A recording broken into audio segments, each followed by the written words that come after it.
when he kind of sets his mind to something, and it doesn't matter if it's business, if it's school, if it's wrestling, if it's, you know, his faith, his wife, his family. I mean, he does everything at a incredibly high level. And, you know, you get around a little bit, he's a pretty funny guy. I mean, wrestling's always been, you know, the core of who I am, and Doug's kind of instilled it that, I mean, bring it on. You know, whatever it is, I think it's made me, you know, more resilient, a little tougher, just to be able to juggle everything. The opportunities here have been phenomenal. A lot of them have just been connections through you and I wrestling and the business school, and kind of venturing off on my own doing business. I've been able to meet a lot of really successful people. And when you think of lawn care company, you think of, you know, the neighborhood boy, you know, doing a couple lawns around.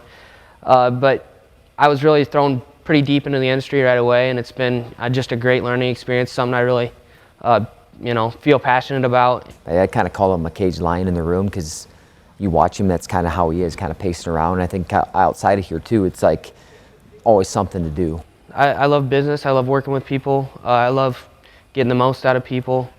I love getting the most out of myself, and just a lot of the businesses that I'm in are service businesses, so just providing a great service to people. I've read some books that say pay yourself first or whatnot, but at the end of the day, these people are believing you, and you got to make sure they get paid. He really cares about his team. You know, he's started to take some of these young guys underneath his wing, and you know, that's something that you want to see, that kind of mature and growth. You know, he's been All-American before, but there's just been a whole nother level to him this year. We put in some hours. I know there's a couple times that we would finish a job at like 10 o'clock at night, and then I'd drive here and work out with Doug.